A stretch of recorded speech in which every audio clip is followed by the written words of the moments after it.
Happy Tuesday, everyone, and welcome back to the Krown's magical crypto cave.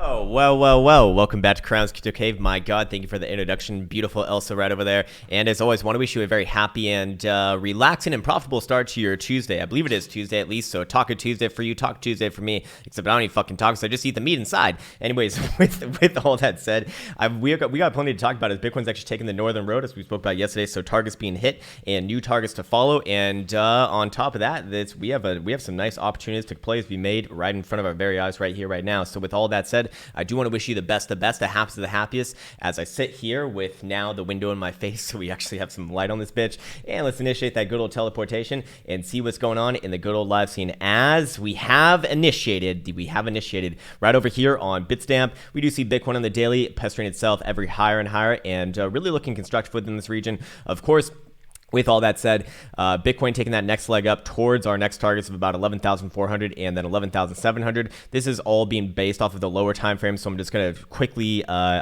subside and start off with the lower time frame today, actually. And we can see right over here on our BitMexican chart that Bitcoin did break the range, did close above on a 2-hour dildo time frame above that 11,150 pivot right over here. And now we're getting that continuation that we were talking about earlier yesterday. So first target was hit at about 11,150, and now because we've actually taken out this area to the upside, I would say that the next measure move is essentially what I'm looking for now. To confirm this, I would say that we have a measure move pointing us right around about 11,700, give or take a few bucks. Never going to be super exact with these sorts of things. They're not intended to be, but they are supposed to get you in the ballpark.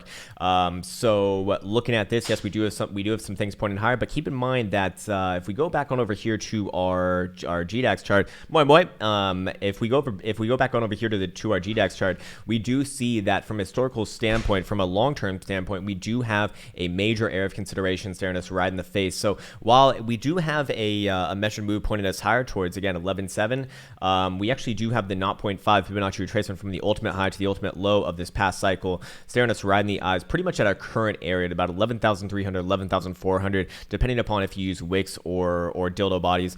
I suppose a margin of error would put us right around about 11,500, but keep in mind that there are some major things coming around this area, and that is my point, is that it is a little bit of a cautionary-ish area, because statistically speaking, a lot of the time when you do retrace back to the 0.5, it will get picked up, and we will see a little bit of counter trend pressure here, just by the nature that the way the bots and algos are programmed in the market, essentially.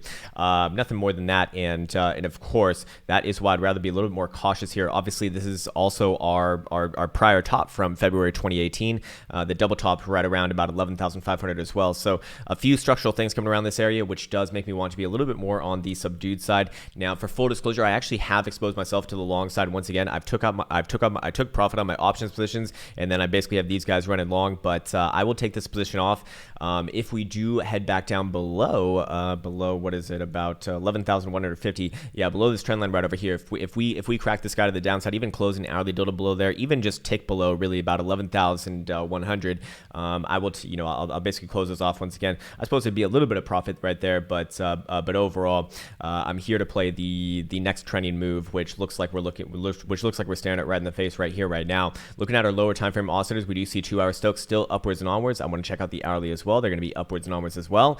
And let's go to the 4-hour, which are going to have a fresh cross up to the upside, also defending the edge of the bullish control zone. So all of the lower time frames kind of agreeing with each other, and I really like to see. And when I was focusing on the 2-hour, which is what we use to define that last little range right there. And what's up on Twitch? Thank you for following on Twitch. AMA, good to meet you, man. Ask me anything. Is that what it stands for? Maybe, but nobody knows.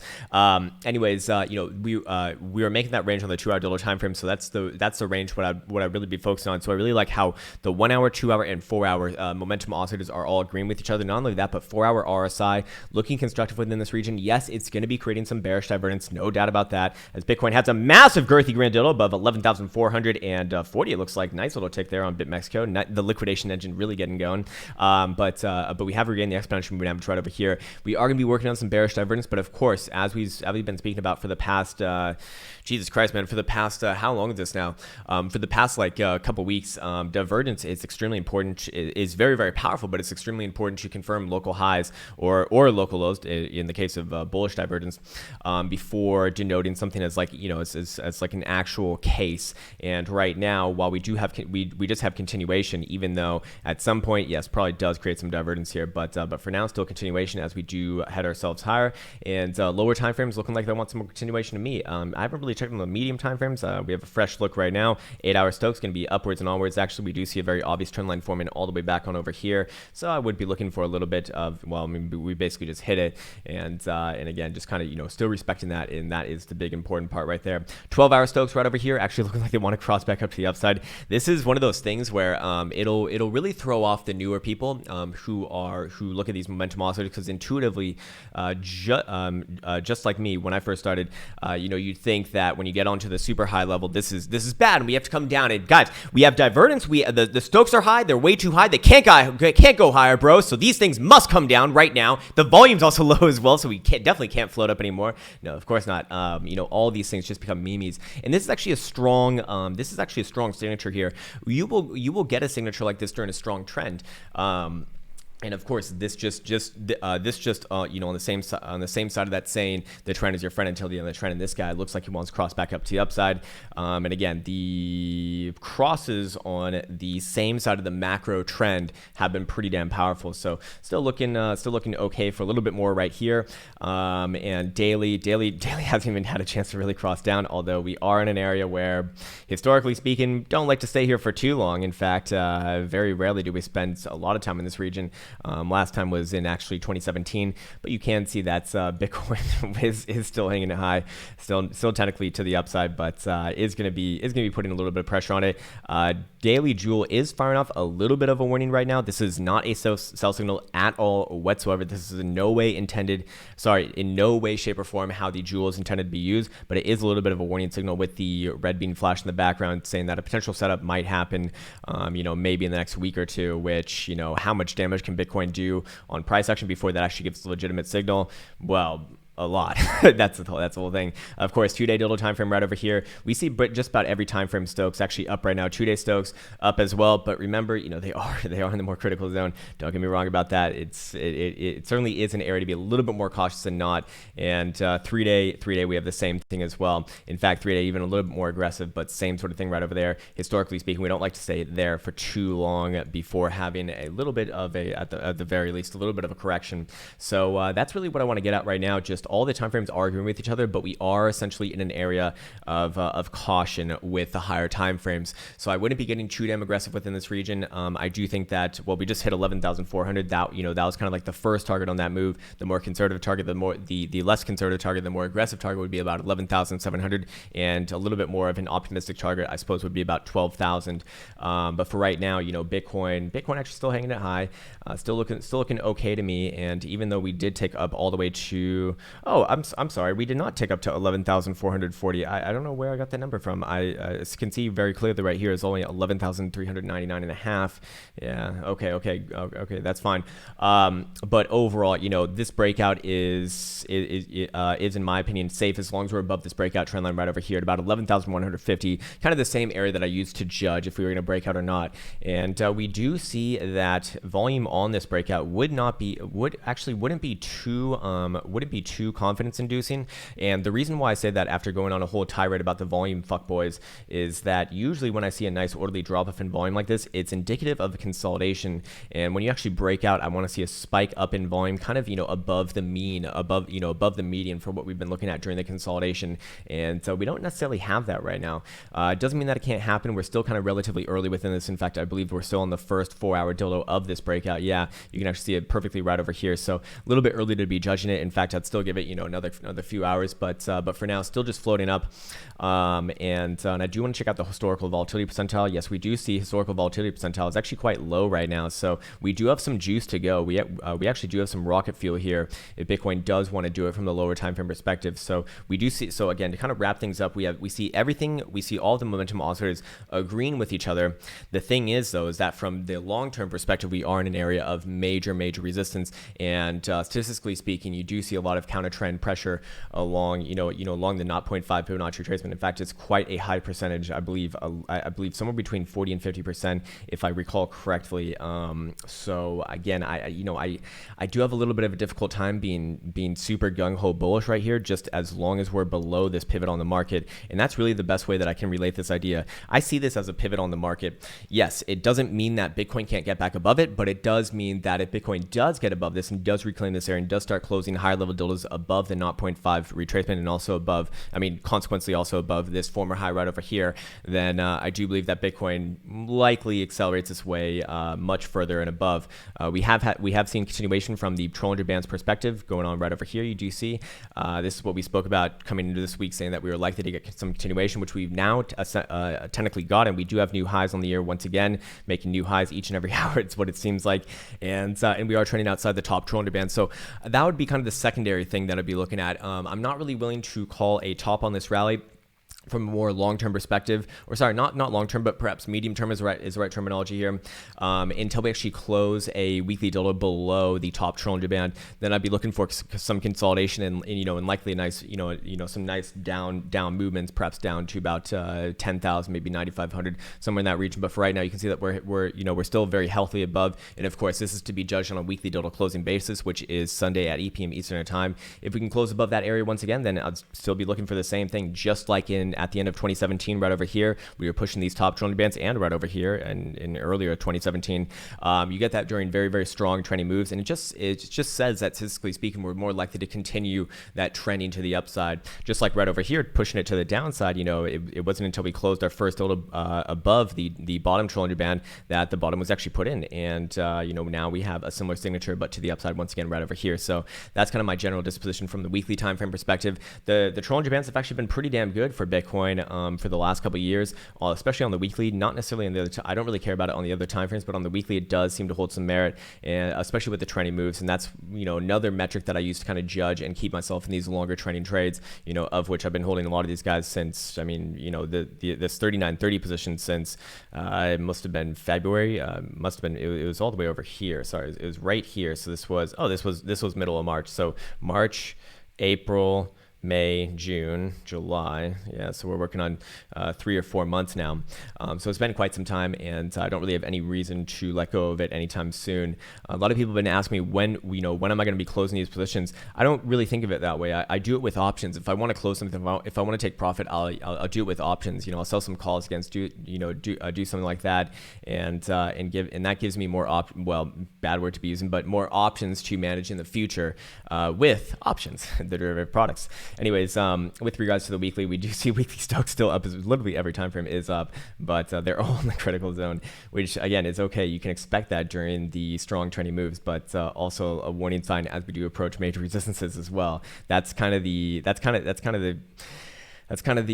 catch-22 with this one right now, is that yes, I would be bullish on just about every time frame, but how bullish can I be when we're staring macro resistance right in the face to the tune of about 11? Again, I'll just say it's 11,500, but understand it's a range. Let's just call it between about 11,004 and 11,007 is kind of where that area is. If we can start to close dailies, 2 days, 3 days, weeklies above that area, above this hump right here, I'm going to get very bullish once again, because looking at our volume profile, we do see very clearly that this is the kind of like the last Mohicans for this pivot on the market. Also agreeing with this 11,500ish region, and above that area you can see that there's extremely low market acceptance, which is going to imply that we're going to absolutely just fucking shred that area up if Bitcoin can get above this hump right over here. So it's more of an if and type statement, but if that can happen, we will enter into a new phase. You're going to see Bitcoin having those even more violent moves, even more volatile spreads. It's going to get fucking crazy. crazy once again. I'm sure that you remembered just right over here in late 2017, early 2018, Bitcoin was ripping every day, like thousands of dollars. I mean, holy fucking shit, man. Look at this massive dildo right here. Oh, sorry, it's not even the right one. Let's go to a daily. This is a daily. I'm on a daily time frame right here, and let's get rid of it. Hey, bastard, come on, get off there. Stop embarrassing me. I embarrassed myself enough already. But right over here we see in late 2017, yeah, this was a day where Bitcoin went from $15,974 spot 95 to $10,400 fucking dollars. That's literally almost $5,500 in one fucking day. Are you kidding me? Are you fucking kidding? That is so insane. That is so fucking crazy to think about. That. Oh my god. Oh my god. Seriously, I've never seen any other market do anything like that ever. Maybe on a percentage basis, obviously, but even then, I mean, this was a pretty hefty move. Yeah, about 30. Oh my god. 37.5% in one day. In one fucking day. That is the opportunity. That is the magicness of Bitcoin. Anyways, my point is that if we enter back above that region, we can see moves like that. We can see moves like that once again. It's not going to be too likely, of course, but speaking of expected moves, let's actually go on over here, fix this chart up a little bit. Shout out to Poor for this one. And this is your chart of expected moves on the daily, and we only have it on the daily right now. Don't want to fuck around with it too much, but within about the 68 percentile region, or sorry, not 68 percentile, but 68, within the first standard deviation, which is about 68%, probability, we have about our range would be what? It would be, let me see. Oh, it's actually not showing it on the left-hand side. That's okay, though. That's okay. It would be about 11,000 to 11,700. And the second standard deviation would take us from about 10,550 to 12,000. And the third standard deviation would take us all the way from 10,250 to 12,500. So today, the second and third standard deviation very, very rarely happen. If you can actually back test this, going back all the way out over here, they do happen every once in a while, but very, very rarely. So I would say that the range today probably going to be capped off right around that first standard deviation, which is, guess what? Where is it? Oh my God, it's at 11,700, exactly where the measure move is on the lower time frames, if you do remember. So again, a lot of things are kind of lining up with that region, and I would say that I would say that it's going to be an area at the very least of profit taking for people if you do get there. So keep that one in mind. But of course, with the higher time frames, we really need to wait for them to actually close. So until we actually start closing dailies above that area, it's still, I'd be cautious with the lower time frames. I would certainly be a lot more cautious with them, just because we are seeing warning signs. We are seeing warning signs here right now, although still I'd still say things do point up. Although then again, I mean, as I've been talking throughout this video, we've kind of already hit a lot of, we've actually had some nice moves. At 11,400 we got up there so far, and remember the range is from about 11,400 to about 11,700. So it's going to be a long day of watching this one, but so far so good. Again, very constructive. This is a nice ascending triangle, and measure move still has some more to go, technically speaking. Doesn't mean that it always gets hit, but there is something very important on the board right now that we actually have been not discussing, and that is the longs and shorts. Shorts are back up around 29,000 open shorts versus longs, which are 25,500 open longs, and that means that a lot of these guys actually took profits. So I am curious how many of these guys are hedged. It's about 2.7 thousand, so we really got a little over 26,000, 26 and a quarter, we'll call it, versus 25 and a half. This is still an imbalance in the favor of the shorts. So what does that mean? That means that shorts are basically rocket fuel at this price point. If the liquidation engine wants to get going, as we do have a decent amount on the table. And in fact, when we look at it in chart format, right on over here, come on, baby, there it is. Whoops, wrong chart. There we go. Nope, also wrong chart. Also wrong chart. Right chart. Yes. Okay, great one, Krown. Good talking to yourself in the third person, you fucking moron. That's how I talk to myself. Jesus Christ, man. It's like, no wonder I have low self-esteem. Anyways, so with regards to this and what we're looking at right here, we do see that shorts have just been basically parabolic ever since the 11th of June. And even more so in recent times, they're actually starting to get into a little bit more of the higher territory. I'd say 30,000 where they start to come onto the radar as quote unquote high. Above 40,000, it's like critically high, amounting to major massive up moves that we've seen in the past during this area right over here, basically around the low of Bitcoin in 2018, and then this guy right over here.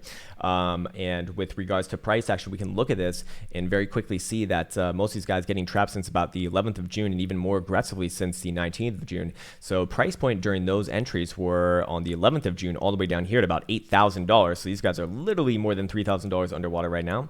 And the guys who entered who entered around the 17th and beyond, so have an average price somewhere around like 9,000 to 10,000, or I mean 10,000 at best. So a lot of these guys trapped, and that's the thing, is that this market can now, it kind of has them at their will, right? It's kind of has them at their mercy, because these people are so underwater that we know one of two things happen. You can run price up, liquidate these people, and collect that, or what happens is Bitcoin does, if the market movers do want to take profit here and do want to force price action back down, which is not looking, it doesn't look likely from this current trajectory right now, but if that were to happen, I'd be looking for a move back down to 10,000, or to basically just to the next support. And you're going to see a lot of people cover. Remember that CMEs do have a nice gap right around the $10,000 level, 10,000 even. So not only is it psychological, but now we have structural areas in there as well. But again, I'm not looking towards that getting hit right here, right now. The only way that I'd look for 10,000 to get hit is if we took out the 10,550 support to the downside. In fact, you could actually even front run that a little bit, maybe around 10,600. That's not too much of a front run, to be fair. But my point is that Bitcoin has a lot of work to do before that's even a consideration. But if we do break this area, then yes, 10,000 would be the target. Also fill the CMEs, and also going to be a lot of people covering around there. So that's a whole dynamic of the market right now. Is it comes in like a stair-step fashion. You get the people trying to fight the trend, then you have the people creating the trend. First, it starts with the people creating the trend. They do their accumulation, they mark things up, and then you get the counter trend traders in this scenario where they try to short against it. And what happens then? Now the market movers have the ball in their court once again, so they can trap people because they're showing their hands by basically putting it on on exchange, and it shows up in these metrics.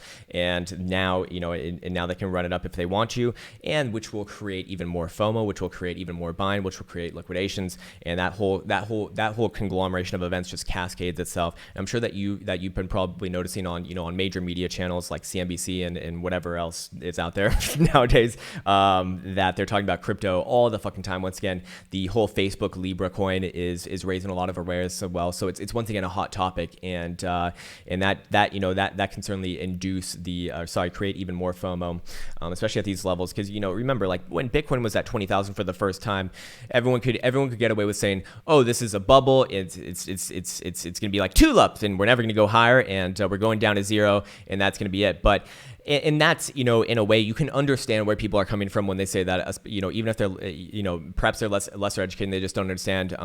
But my point is that when that same person who's like, oh yeah, fuck this Bitcoin bullshit, down at 3,000 after 20,000, haha, fuck you, and then he sees on the headlines on CNBC, Bitcoin now at $12,000. It's like, what the fuck? I thought this shit was bullshit. But that sort of thing would really have an emotional impact, I'd imagine, on the average person. Anyways, with regards to that's all hearsay. That's all secondary and tertiary type considerations. We need to focus on more tangible type things, which we've covered just about everything right now. And I would say that Bitcoin still shows some upwards momentum on the lower time frames. Although, and technically, yes, 11,700 is still an area, still a target area, but we are in a major just zone of more macro resistance, which does make me apprehensive in this area. I don't want to be adding on to positions here, but if we can clear this next hump, if we can clear this area right over here, yes, there will be stops along the way to the upside, but generally I'd be looking for Bitcoin to have some pretty aggressive move back up to the upside once again. And we can talk, like I said, we can talk about targets, but generally I'd just be generally been bullish this whole way through right over here, but I guess I can say this at this point in time. I'd generally be looking for a move back up to the prior highs, essentially. 17,000, 20,000 would be the next major areas. Again, though, I can't stress this enough, though. We're not at that point just yet. We need to get over this area first and foremost, and then, and then it becomes a topic of consideration. I just want to outline this once again. 0.5 Fibonacci retracement, double top in February 2017. Nice horizontal level coming in right around here. Volume profile also showing activity. And if we go back on over to the expected moves chart, we do see that the first standard deviation is currently right around that region as well. If we go back right around here, hey, what just changed on this guy? Whoops, must have fucked this one up. Oh, that's why. I'm looking at the wrong thing. Let me go back on to Mr. Bitcoin and hey, what are you doing? Hey, what are you doing? There we go. There we go. Yeah, in the first standard deviation coming around that area right as well. So that is my point, is that this is a major pivot on the market. If we do take out this pivot to the upside, I will become extremely bullish for a move. Technically speaking, the next target would be somewhere right around here, around the 618, which is around 13,300, and then above there, then we got the 786 right around 16,000, and then basically 20,000 after that. But my point is that I'd generally be still bullish, I suppose, and I'd just be looking for Bitcoin to kind of float its way onto its prior highs. But until we actually clear this area, it's better to be defensive along this area than not. You do see the reaction at the 382 from our first pass right over here. It really sent us into about a couple weeks long consolidation right over here. Obviously, we ended up breaking that one to the upside, but my point is that it did take its time. So I'm not necessarily sure if right now is the time to be aggressive. I'd only be aggressive if we start to close dildos above this region right now. Until that happens, agnosticism is perhaps the best route.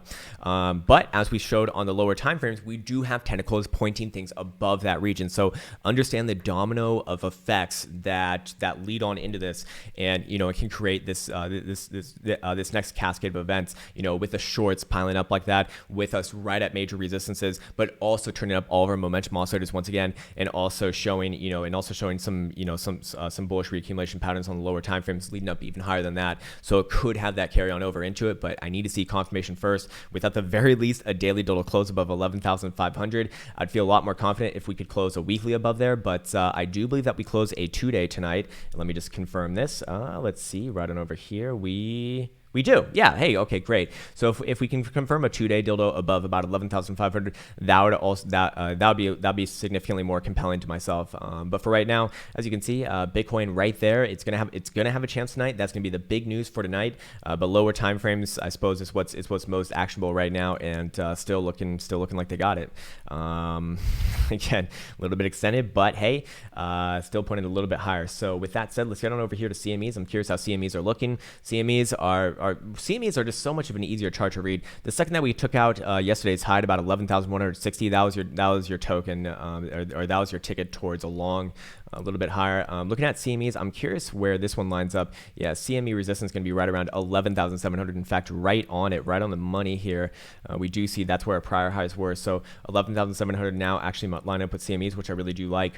We do see daily stocks on CMEs actually even having a little bit more room than our spot markets, but still in the same area. It's still kind of in the same territory where it's a little bit more scary. And of course, with the daily RSI as well, we're going to be creating some bearish divergence, most extremely likely. But until we set in a local high, which we do not have just yet, I would not be front running that. I'm sure a lot of people looked at this yesterday and they said, this is a great case study. A lot of people asking about local highs and how to judge them. I'm sure a lot of people saw this last night and said, oh, doji dildo. We have a doji dildo, and that means reversal, baby. And you might be right some of the time. In fact, a lot of the time you will be right. But how do you confirm a doji dildo reversal? You need to get continuation below the low. And did we get continuation below the low? No. In fact, we just overshot the top, which that's really fucking bullish when you see something like that. So fair enough. Anyways, as always, just ripping on the Divergence fuckboys. We have bearish divergence. I've been looking at Investopedia all day long. It's like I played my bearish divergence right here, and now I have no money. You should try divergence too. It's like, Jesus Christ, man. All these sorts of things just perpetuated by people who probably mean well. I don't think that anyone's like deliberately misleading, but I'd imagine that anyone who's been trading for a while, they're going to tell you that no, that's not divergence until you actually confirm that. Of course, also the volume fuckboys as well, just going absolutely insane. I mean, I'm sure that they love this one. The volume's so low, we must fall down now. This rally's being held up on fumes. Like, All right, we'll tell the liquidation engine that when it starts to come around, because I don't think it's going to be as forgiving. And also, you can't really talk to it because, well, it's fucking an inanimate object. GBTC, I don't know if we already looked at this one, but taking a major leg up. However, closing a nasty shooting star dildo right here. So same thing here. If we do take out the low, at $14.47, I would look for a move back down to the $13.50 region, perhaps even lower than that. But for right now, GBTC, really, well, it did hit our $15.50 target. I think I said 15, and no, I said $16. So we didn't necessarily hit it just yet. I do think this one actually, it's going to fall whatever spot markets do, but perhaps you get a little bit of a time of a time traveler trade right there. Let's go check out the other top shitcoins of this market, and starting off with Mrs. Litecoin. How's this beautiful bitch doing? In fact, not as beautiful as the rest of the market. Let me take off the volume profile. You do see that it's having a little bit of a struggle here on our daily. We do see daily stokes headed down, and in fact, the daily stokes are going to be breaking this trend line right here. Granted, any sort of any sort of close within this region or lower. We do see daily jewel actually did give a sell signal right over here, a decent one, not super perfect, but is getting played out as we can see now, and does kind of look to me like it wants to come back down and test 130ish region. So Litecoin's a little bit of an outlier. I was not expecting something like this. However, on lower time frames, while I'm looking at higher time frames, and I can say that 130 looks like it wants to come back down around there. Technically speaking, I would not take that trade right now. I would only take that trade if we close a 4-hour dildo below this trend line right here, 133.25. Yes, it's technically still in an ascending triangle on the lower time frames, but the higher time frames are looking a little bit tired. So I would be cautious with this one. But technically speaking, the downside trade is not really available in my mind's eye as long as we're above this area right over here. If we do crack this area, then yes, 130 and then probably 120 would be the next couple targets. But for right now, technically still in a bullish reaccumulation pattern in an ascending triangle with a measured move actually all the way towards 155. So I suppose it's possible that the rest of the market pulls through and brings Mrs. Litecoin back up. But again, if it breaks this area right over here, I would be looking for those moves down 130 and then 120. Until that happens, technically speaking, still generally okay, I suppose. Although it doesn't look too healthy right now, but that's just my opinion. I don't trade my opinion, I trade technical analysis. Looking at SPYs, looking at traditional markets, we do see traditional markets cooling off a little bit last night, but I'd be looking for them to probably pop back down and test about 290. What is this, like 293, 292 spot 8 support. Let's see if we can actually test that support, confirm this as support, and then try and move a little bit higher. But again, it's not the daily that'll be going off for something like that. It's the weekly, and the weekly has been looking damn good. In fact, the weekly just looks like continuation to me. So hard for me to be bearish on this one, and I think that that area does get bought if we come back down around there and we get some continuation to the upside. Weekly Stokes going to have a fresh cross to the upside. Weekly RSI regaining the exponential and looking constructive within this region as well. And if you go back to the monthly, we are days away from potentially closing a bullish engulfing monthly. I mean, this is so fucking insane. It's not insane. I mean, it's going to be really, really bullish if that does happen, of course. But for right now, all eyes on the monthly as we have a few days left to go. Let's go check out Mr. Buterol. How's he doing? Where's Mr. Buterol? 315, 314. Again, monthly starting off right over here. We do have that nice lift off of the yellow 21 exponential moving average, just like we saw in Bitcoin, and that's kind of one of the big reasons why I was harping on it for so long on Bitcoin. Right over here, we regained it in April, and then May and June have just been fucking lunar shots to the tune of about 120% now to the upside. And not Mrs. Litecoin, but Mr. Buterol right over here, getting that first dildo closing above last month in May, so a little bit of a laggard, and then using this month to rally off of it so far. And from a monthly perspective, really not too much stopping us from this area right around about 390 to 400 bucks, or sorry, not even 400, about 430. Lower time frames, however, is going to have a lot more considerations. But for right now, I'd be bullish on Mr. Buterol as long as he's above especially as long as he's above 275. But even above 295, I'd say that's fine. That's fine enough as well. Not 295, 292 actually. Sorry. We do see all major moving averages are starting to migrate their way above the blue 377 exponential moving average. So I'd say that longer term that sets in the structure. I do like what I'm seeing here. I do think that this is just trying to flag out right now on the daily, and daily, weekly, monthly all look like they want some continuation. Areas of interest, like I said, are going to be about 370 to 400 on the on the next sort of medium term outlook, and longer term I'd say about 480 to 460 region. As we looked at earlier, we do see weekly Stokes still way up there. Jesus Christ, We do see weekly RSI building itself up as well. Actually, just having a nice little constructive pullback right on over here, and then upwards and onwards once again. I mean, this one looks like it wants some more. I haven't even looked at the lower time frames just yet, but lower time frames looking very similar to Bitcoin, actually. A little bit of a laggard as well, but looking like it's trying to reaccumulate in this region. And of course, remember, as long as it's above 293 or 292 and a half to 293, I do roll with the upside here. If we do crack this area, then yes, we can talk about downside targets to 275, and then we'll reassess from there. But for right now, generally just looking up, just kind of filling out space right now. Let's go check out what Link is doing. Link having a nice little move right off here, reaccumulating right around the 15,700-ish areas we spoke about last week. I actually didn't check this one. I didn't check this one yesterday, but very obviously getting picked up right around here. I think I said probably comes back down to about 15,000. Came back down to about 15,500. So close enough is close enough. I'm not going to be super exact with these ones, nor do I claim to be. But as you can see, over a long period of time, just stair stepping its way up, which is constructive, and we do like that. And daily looks like it wants to probably work its way back up towards 20,000 satoshis, and ultimately this thing does look like it's probably got some more upside overall. Then again, weekly does look like a little bit of a rejection last week. Then again, I struggled with this one. I do struggle with this one. Weekly still is kind of looking weak here, but I think I'd pull back from saying anything else about it. Overall, roll with it until not. 16,700 is the support. As long as that area is held up, I think that direction's to the upside, probably somewhere around 20 to 21,000 satoshis. Cardano, what are we looking at over here? Rejection and fall through to the downside. So Link is kind of like an outlier with the way that it's with the way it's kind of like playing an up move right now. Whereas most of the market looks some variation of Cardano, where it's just kind of holding on to its lows or making new lows. This one's hit all my downside targets, and unfortunately I think that it's going to create some more relatively soon. Just kind of back testing this for a second. Yeah, I'd be bearish on Cardano. I'd be very bearish on Cardano as long as you're below 890 satoshis. If you can take out 890 satoshis to the upside, I'd be looking for a move back up to about 1,000 satoshis, and then we can reassess from there. But for right now, looking like it wants more continuation to the downside, and really looking weak. And in fact, let's just kind of wrap up all of the altcoins in this one chart right over here on the Bitcoin dominance chart, which is it's fucking bullish, man. It's fucking bullish. And with each and every passing hurdle that Bitcoin has to the upside, the alts are not going to look as good versus satoshis. They will rally versus US dollar. In fact, I can tell you that Cardano versus the dollar looks fucking good. I think I have like a target of maybe 12.5 to 13 cents on that one, like longer term. But right here, on the Bitcoin dominance chart, things are going to get shreked. They're going to get cream pied once again, most likely, as Bitcoin, looks like it really wants to take a leg up here. What else do we have? We got BNB. We haven't looked at BNB today. BNB weekly still looks good to me on BNB. Daily, a little bit less so, but looks like it wants to come back down and test $36 support. $36 support. I would be looking for a little bit of a bouncy bounce there, but kind of losing its structure here a little bit.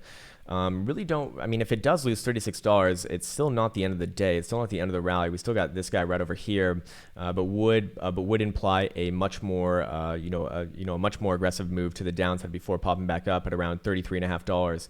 So this area absolutely critical at about $36 even. If we do lose that area, then yes, I think that it comes back down to about 33.5. But for right now, give it the benefit of the doubt. Gonna follow the rest of the market most likely. Would have expected to see, wanted to see fall through after this hammer dildo right over here yesterday, but that's not what we're seeing right now. Anyways, what else we got? Zcash. What's Zcash doing? 107.5, losing it as well. Actually looking very similar to BNB actually. CZ token 105.5 is our support right over here. If that area does break, I'd be looking for a move back down to $99. $99. But for right now, you can see that this area is still being held above. It is still being respected. So I'd roll with it until told otherwise. But if this area does break, then yes, $99 and then $88.5 is going to be the next couple pairs of targets. But for right now, weekly still looks fine to me. The higher time frames are fine. Daily doesn't look as fine. 2-day, not as fine either. Week 3-day, not as fine either. The weekly is the only one that looks good. In hindsight, the weekly is the only one that looks good. But I would still say, as long as those areas are held, 131, 130-ish area are the next targets. Bcash looking a little bit. Looking a little bit better as well over here as I struggle for my own watery voice. 1 second while I take a sip of this water.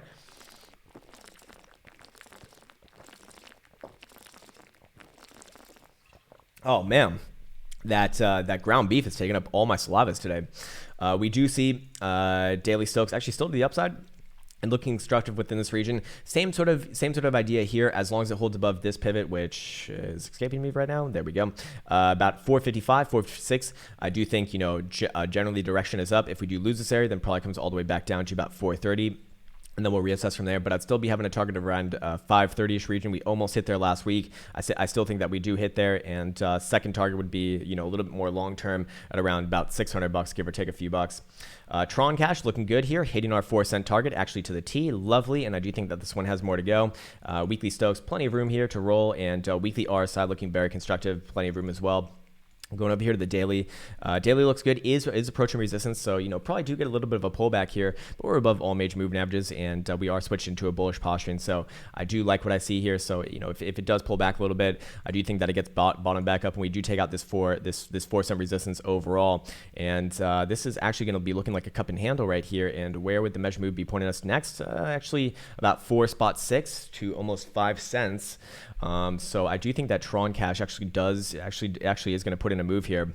Again, at a major pivot, just like Bitcoin, right around this 4-cent region. But if it can take that out, really not too much stopping it from 5 cents more longer term. Neo, what's Neo doing? Hey, hitting the 20. Did we hit $20 target? We got 1980. Okay, pretty close. Pretty close. I do think that it tries again here towards $20.50. So this looks good. EOS, what's EOS doing? A little bit of a laggard as well. I do think that ultimately it does work its way back towards 8 spot 10, 8.25-ish region.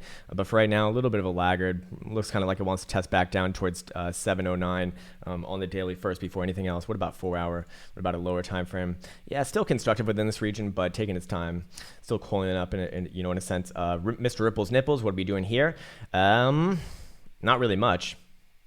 Looking the same as just about everything else, came back down, retested the breakout trend line. So far, good reaction off there, and I'd roll with this as a breakout. We're above all major moving averages. We got that great divergence between the red 10 symbol and the yellow 21, and we do see moving averages actually migrating above this trend line as well. So I do like that. Measure move on this one still pointed up towards about 53 cents. Medium term, longer term about 60 cents. As this looks like one massive cup and handle right here. So yes, I do identify it as as likely to hit that target over time. Of course, it's not happening. Probably not happening today. Monero Cash. What's Monero Cash doing? Yeah, a little bit of a starter step as well. But this one also was a little bit more strong last week, so it did already kind of hit our targets, right? Weekly still looks fine to me. Still looks like it wants to hit towards 127.5, 130. Yeah, still looks about right. Stellar, what's Stellar doing? A little bit of a laggard as well, but still in this bull flag formation right here. Really want to see a daily dodo close above 13 cents. If that can happen, I'd be having a target of 15 cents overall. And with that said, let's get back on over to Mr. Bitcoin. Bitcoin backing off those highs a little bit more, back down below 11,300. But I'm going to go back down to lower time frames myself. And okay, all right. We have a little bit of a long-legged doji being worked on right now with 4 minutes left on this hourly dodo close, but it's just an hourly, right? I really want to be looking at the 4 hour at the very least. But hey, a little bit of sign of weakness right here. However, I would not really consider it this is really, hearsay until we actually close hourlies below this 11,150 pivot. And then I'll start to cover my positions once again. But for right now, okay. I think it is worth mentioning that the crypto fear and greed index is at yearly highs right now. 87 is the highest that we've been in over a year and a half. Looking at this chart right over here, we can see very easily that it is getting a little bit extended, but just like in your bear market, we spent a lot of time in the extreme fearful zone. We can spend a lot of time in the extreme greedy zone right over here as well. But it is a warning sign from a more long-term perspective, not long-term, but medium-term perspective, I suppose is the right terminology. But anyways, I do want to leave you off with this.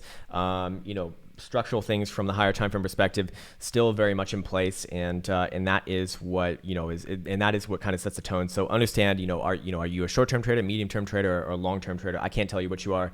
I can only tell you what I am, and that's probably not even useful to you anyways. But long-term still looking for upside.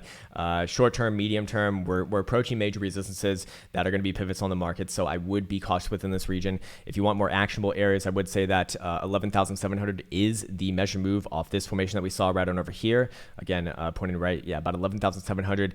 Not always guaranteed to hit those, but we do have some pointing around there. But it's really going to come down to where the daily and the 2-day close later tonight at 8 p.m. Eastern Time. If we close above that 11,500 pivot, we will very likely enter into a new phase in this market. Yes, I would like to see some higher timeframes than that close as well, but that's a damn good start, to be fair, and we'd like to see some rippage if that could happen. So for right now, Bitcoin's still getting that continuation, still looking fine, and I'll leave you off with that one. I'll be back on later with some more live stream action. Hopefully we can catch some action on stream as well, and I want to wish you all on this beautiful Tuesday. Want to wish you the best, the haves, the best Tuesday possible, baby. And with that said, take care. See you soon.